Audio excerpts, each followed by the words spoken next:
The chandeliers sparkled above the long dining table, but the glitter couldn't hide the poison in the air. It was my 75th birthday.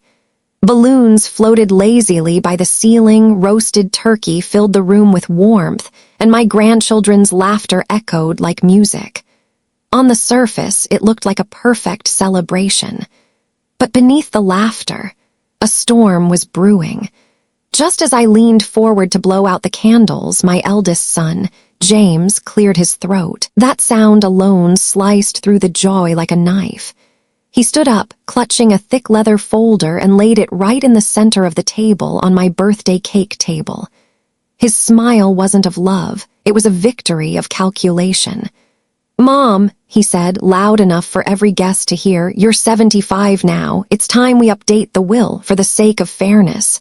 Fairness, the word stung like acid. Gasps rippled through the room. My daughter Clara smirked, bracelets clinking as she tapped the folder, her voice dripping with mock sympathy. "He's right. You should be resting, not worrying about all these accounts, properties, papers. Honestly, Mom, you've done enough. Let us take it from here." Her eyes sparkled, not with care, but with hunger. Even my grandchildren joined the chorus of whispers. "Grandma, just sign it. She won't even know the difference. This is gonna go viral. Grandma being told to sign her will on her birthday." The laughter, the pity, the cruelty, all of it pressed down on me like a weight. I sat still, hands gently folded on the table, pretending to sip my wine. But inside, my heart pounded. They thought I was frail. They thought I was cornered. They thought tonight would be the night I surrendered. But what they didn't know was this. I had been preparing for this moment all along. Their voices faded into a cruel blur, but my mind, my heart, pulled me back to the winters of long ago. I remembered the year 1975 when my husband was lowered into the ground, leaving me with 3 children and a mountain of debt no widow was expected to climb. The farm was crumbling. The banks circled like vultures. Neighbors whispered, "She won't last a year. Better sell while she still can." But I didn't sell. I couldn't. I can still see myself that first winter morning. Boots half torn, fingers raw and bleeding as I carried water pails through the frozen field. My children slept warm inside while I whispered into the wind, "I will not let this land die, not while I still breathe." Daylight meant the textile mill, 12 hours on my feet, sewing until my back screamed. Night meant the farm, milking cows under the moonlight, hammering boards back onto a roof that always seemed to leak. My brother begged me to give it up. "It's too much for a widow," he said. "Start over somewhere smaller." But every time I looked at my children's faces, I knew I had no choice. 1983, another storm.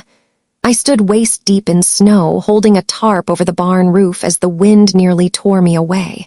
My body shook, but I refused to let the animals freeze.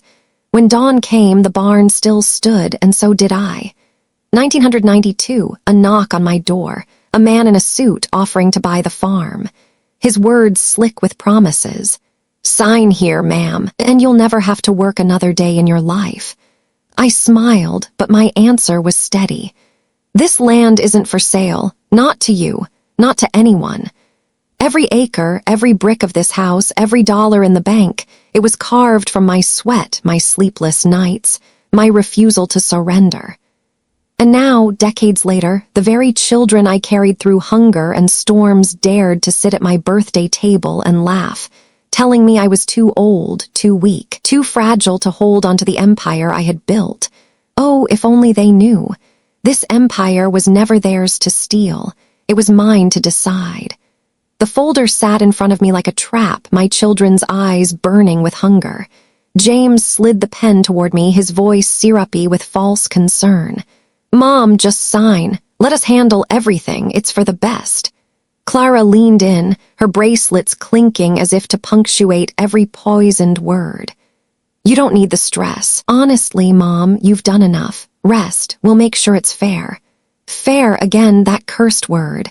Whispers swirled around me like vultures circling. "She's too old to understand these papers." At that age, they usually don't even know what they're signing. Better the children handle it before it's too late. I lifted the pen.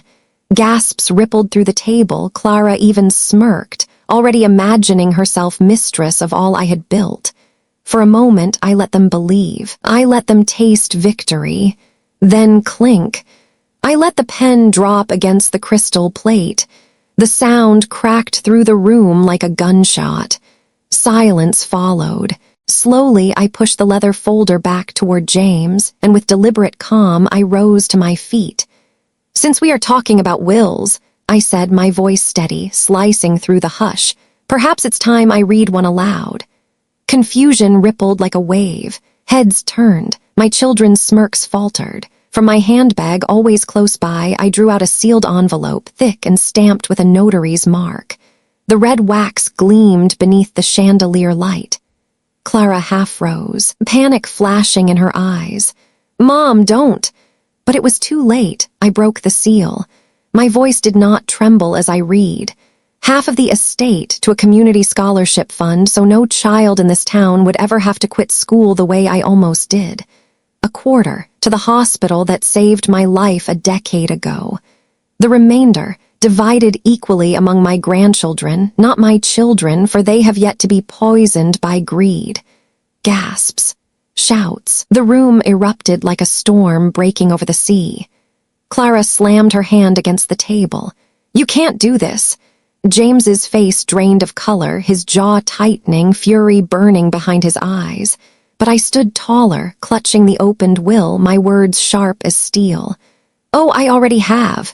The room exploded into chaos. James slammed both fists onto the table so hard the silverware rattled. His voice thundered. "This is madness, Mom. You're destroying the family." Clara shot up, finger trembling as she pointed at me.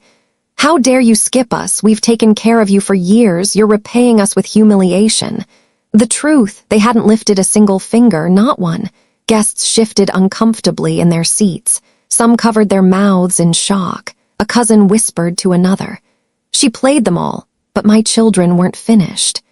James snatched the leather folder back open, shoving it toward me again. His eyes were bloodshot, his voice low and threatening. "Sign this, Mom, right here, right now.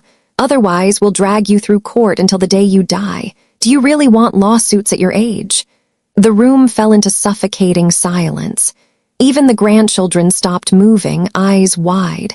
Everyone waited, breath held, to see if I would finally break. But instead, I smiled. Slowly, I reached into my handbag once more. This time, I pulled out a small flash drive. Without a word, I handed it to the family lawyer who had been quietly seated in the corner all evening. His presence, suddenly undeniable, made James falter. The lawyer plugged it into a laptop, and within seconds the television on the wall flickered to life. The entire room froze.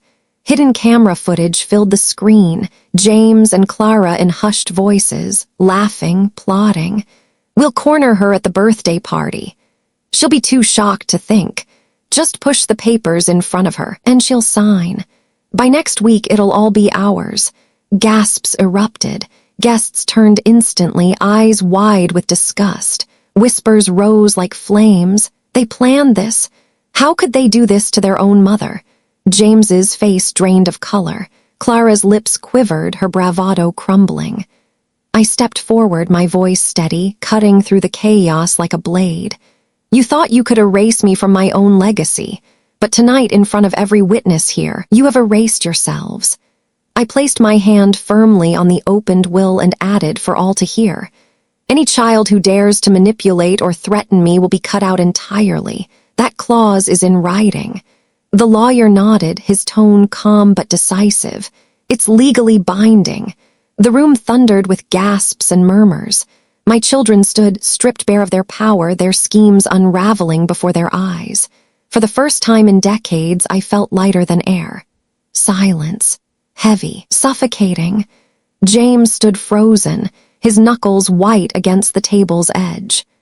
Clara sank back into her chair, eyes darting from guest to guest, searching desperately for an ally. But all she found were stares, stares of disappointment, disgust, even pity. The smugness that once wrapped her face had dissolved into fear. The arrogance that had fueled James was now replaced by the pale stillness of a man who realized he had lost everything, publicly, irreversibly. I lowered myself back into my chair with deliberate calm, as though I had just finished hosting the very party they thought they controlled. I placed the sealed will squarely in front of me and let the silence hang a moment longer, so heavy they could choke on it. Finally, I spoke, quietly, but every word cut sharper than steel. This legacy is not yours to steal. It was built from nights you never saw, sacrifices you never cared about, and battles you never fought. And tonight, it remains exactly where it belongs, in my hands. That was when little Emily, my youngest granddaughter, slipped from her chair and ran to me. Her small arms wrapped tightly around my waist, her voice trembling yet clear enough to fill the room. "Grandma, you're the strongest person I know." Her innocence carried more weight than all the shouting from earlier. Guests began nodding, some even clapping softly. The tide had turned completely. James opened his mouth to argue, but no sound came. Clara kept her head low, as if hiding from the very chandelier light that once gleamed on her greedy eyes. I lifted my wine glass, my hand steady as stone. "To 75 years," I said, raising it high, "and to the truth that cannot be silenced." The candles flickered, and with one gentle breath I blew them out. Darkness for a heartbeat. Then the room lit up again, not from the chandeliers above, but from the fire in my eyes. That night they came for my will, but what they forgot was my willpower.